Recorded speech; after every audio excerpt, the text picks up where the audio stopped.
morning, and welcome to Behind the Screens Fridays. I'm Logan. And I'm Brandon.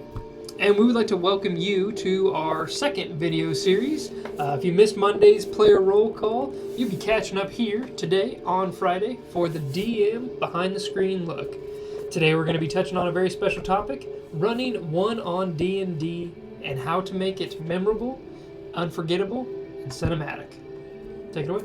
Hey, we put 5 points together, similar to what we did on the player side, to help those dungeon masters out there make their one-on-one D&D game a little bit smoother, hopefully, and make it a little bit more interesting. So for our first point, and I think it kind of goes well spoken, it's make it character-driven. Gotta be. It's obviously kind of like obvious, of course, but that's the cool part. From a dungeon master perspective, you have one character that you get the opportunity just to like let your little DM mind go crazy, and all the little spiderweb things that you normally have to focus on between this player's backstory and this player's backstory. Now you get to funnel it all down and go, okay, I've got this player, and I get to experience like his home life to his drives, the flaws, this decision he made, in 6, 7, 20 sessions ago. Now I get to make a direct impact because I have a direct remembrance of that said instance. And you just get to like slowly morph the story and just weave it into that character. And so you get the opportunity to just let him take it away, and then you just fill in the holes. And I feel like it makes it so fun from a DM's perspective. Yeah, you really nailed it on the head there. Like, I can't reiterate that enough of what you just said. But truly, the entire story is about the player. Yeah. Every quest, every plot line, every storyline, it truly revolves around them, or the way they're going to interact with them. It doesn't have to be about them directly. You can go to a whole new planet you've never been to. That's not about you. But the way you interact with that world is entirely your character. The way the world interacts with you is entirely your character. And the best part is, as a DM, you kind of know. You can make anticipations for how that character is going to act, what they're going to be interested in. So planning for that is a little bit easier. Sure. It's a lot easier because instead of narrowing down 6 lanes of thought, you can just focus on one and really drive that one home to make this story impactful for you. Yeah. No, I completely agree. Yeah. Next thing you really want to do for one-on-one D&D is you want to balance your counters intelligently. It's a tough one. It's not easy. If you've watched the first few episodes of Commander's Log, it's not easy. It's a learning curve. It truly is. And the one thing you really do have to take into consideration is one accidental death, like an NPC or a PC death, is the end of a campaign. Death is still a very serious topic in D&D, and in our campaign as well. But you have to know the storyline that you're living in, that you're telling, that you're sharing, ends and starts with that character. Right. The story can unfold in unique ways afterwards, but it's not the same campaign. It's never going to have, it's not going to feel the same. It definitely morphs into the multiverse, if you will. Like, it's like, okay, if this player ends up dying, well, yeah, we can take an offshoot of it, but it's never going to be the same driven course that it was going on. No. So we can tie it up, but it's not going to feel the same, like you said. Like, it's not going to be quite the same heart pull that you had started the campaign with, Right. And it is hard, because, some players, don't want to die. They don't want their character to die, which by all means, respectable. You put time and effort to create it, and sometimes the story has different plans, but you might have an opportunity to help remedy that aspect if it does happen. But I guess that's where you get the opportunity to kind of get like a little creative and add things that are in the environment and be really specific, not necessarily specific, but give the opportunity for the oddballness of fights, to where your player doesn't maybe feel like he has to swing a sword 3 times in a row, take an action or dash, take 3 swings in a row. Like, there's opportunity to spend doing something different for your action, and could be rewarded by the DM in that aspect. You could create something that would allow the player to, well, there's a great example that I had the opportunity as a player. I hopped in a ship and you were like, oh boy, we're going on the fly here. But it was, you reacted perfectly. Like, let my creativity flow as a player, and you just like, it was part of the, the battle map, and I threw Logan for a loop, but he ran with it, and it was like, from a player's perspective, I had such a blast. And that was, I think I made this comment, it was the most unforgettable battle I've ever been in, and probably will ever be in. It was super fun. It was my favorite one, hands down, so far. But that's like the perfect example. Yeah. Like, there was something cool, the aspect of the battle map, and I was able to get creative as a player, and you just reacted with it and just rewarded me for doing said, that craziness that players love to do. So it was cool from that point, Yeah, I agree. Anything else you have on that one? For that, it's truly, like, you have to put in the world things to make those encounters handle differently. Mm-hmm. Just one person alone is not going to put out the damage 6 people or 5 or 4 people are. They're not going to put out the crowd control effects. Yeah. Every action for them is the end of their turn. It's not like, oh, my best friend is about to go. Oh, they're about to go. I have party members that are going to support me for what I just did. What you just did is what you did. Correct. That is what you're working with, what you're putting to the table for this fight. So you have to make sure there's more to the fights than just what your character has. You have to take into account what they can do elsewhere. Right. Yeah, I mean, you have to be able to swing with the punches very quickly. Oh, yeah, absolutely. And it makes those punches a little bit lighter as if you offer that, in that battle setting, other avenues, Mm-hmm. 1 or 2 things, which is a very good point. Like you said, the player has one action, and that's that round, So whenever they do that action, clever, crazy, wild, whatever it be, you have to roll with it. So giving them an opportunity to do fun things, and then hopefully progressing that battle, and maybe in different clever ways, is part of the story. So yeah, oh yeah, dynamic and just interesting context of the fight is very important. Which I guess I kind of semi-transition us into the point number 3. Pacing in one-on-one is much different. Very different. And it's super, I don't want to say tricky, but it is a little bit, but it's so crucial, and it gives the opportunity for the DM to really allow that storytelling to drive the rhythm that you and your player will get into as you guys bounce back and forth. It takes a little bit of time, just like every game does, to find that home, where you guys bounce back and allow that game to go. But as a DM, you get to build that tension, and with one set of eyes looking at you as you build the tension, it is, much more, dare I say, cinematic, but it's much more emotional, and it makes those moments a lot stronger. Yeah, and you can read one person's emotions easier than you can read a party's, and more so you can tailor to those emotions. True. Just because if you have a full party of people, one person might be really excited, one person might be anxious, one person might be scared. How you appeal to all of those at the same time, oh man, it's a struggle, like we all know. Yeah. Playing one person, it's, I can't say it's easy to predict somebody else, but it's a lot simpler to be able to go, okay, this is how I feel Carson would react in this situation based upon what I've seen Brandon put forth in his character.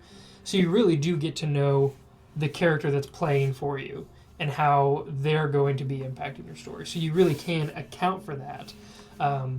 But I also think, like you said, you and your DM are going to find like a natural pace to the game. I think me and you really have found a pace to this game where it's just kind of like this hill. We have high moments where it's dynamic, there's lots of combat, things are going off, and then we kind of slow it back down for a minute, just to take those high moments and really touch on them. So like, what happens after? What is the after effects of this battle? What are our points going forward? What's our next steps? There's this lull, but then it picks right back up. And it's one of those easy things too, where like communication's super key in this one-on-one D&D that we do. And what I can really say is, have you ever come to a point where you as the DM or you as the player feel, man, I just need something more, or it's been so much I need to take a breather? Like Carson himself needs a 5-day break where he can go on a shopping trip, where he can sit and talk to his family, where he can interact with the people in Torvengard. Or I can sit there and go, nah, man, I have so much things I want to throw at you. Like, I've got a dragon sitting back there, 4 eye drakes, and a beholder. Like, we're ready to go. Combat's ready. I'm excited for it. And you can be the same way. Like, you can come to me and you can say, man, can we get some combat in here? Or, like, can the combat look like this? You know, you can help push the pacing just as much as a player as you can as the DM. But, as the DM, keep that pacing in your arsenal as a weapon to keep that story going. Yeah, and I think the DM ultimately is the mastermind. They are the control of the pace. So they have to know, when you get that rhythm back and forth, I think you'll learn when you can let the story breathe and relax, and then when you hype that back up. And I think every time, you get the opportunity to hopefully go play this one-on-one game, it'll grow, and that like just kind of morphs, slowly to where, that communication is easy to tell and it's flowing quite well. Oh, yeah. There's been nights where I'll walk away and my blood is just pumping, and then there's been nights where I'll sit there and just lay in bed and be like, I can't believe it. Like, on the verge of tears for what just happened, like the role play that we just had. Truly incredible. Yeah. No, I agree. Point number 4. Number 4. Choices become consequences. Yes, they do. Anything that you decide in-game as your player, the DM, you have to take that and you have to make that mean something. If their play style or if their involvement in the story is going to matter at all, every choice that they make has to have consequences. It can't just be like, oh, we did this and it maybe did. It has to have a direct impact into the story. That's what they're here for. Yeah, and I would say, like, naturally it just will have a consequence, because if you decided to, leave said city when you knew orcs were coming to attack, well, now when you go back to said city, you had a direct impact because the orcs came and you bungled Where were out. you, bud? Yeah, like, the impacts will naturally happen, and which will be the cool part about the one-on-one game, because now your character has such an impactful resource, and maybe that's a big flaw that happened because of you made that choice to leave, and so now the DM gets to you get to dive into that, either from an ally's perspective or somebody in the town that had a trusted friendship with that character. You get to dive in like, hey man, why'd you leave us? We trusted you and you left us high and dry. Mm-hmm. So you get to dive into those really fun things because your player did certain things. It just builds the story for you. We kind of talked about it before. When you have a group setting, you have to balance those as a DM. Like, all the players did this, and now I have to try to figure that spider web of choices out for each of them to a certain aspect. Obviously, the party is a party, but with a player, it's the party, it's their backstory, like it all ties together. So when they make that choice, you get to just like tie it to that character and plug it into the game. And so I feel like it makes it so impactful. Truly, every choice has so much weight behind each one of them. Whether the player thinks about that weight in the time or not, I think it's something for the player to keep in the back of their head.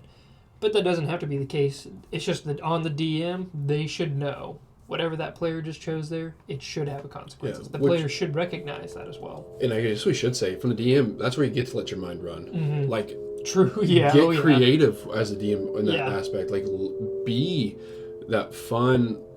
I get to run with this, within reason of that choice a player made, but I get to make this impactful to their story. And like you said, I can have it make weight. And how much that weighs is important, whether or not it's extremely impactful or just a little bit, but it can be a little sting, a little paper cut, whatever it needs to be. But you get that opportunity as a DM that something so small that the player might not have thought had meaning, it had meaning. You get that funness of it. Oh, yeah. So absolutely.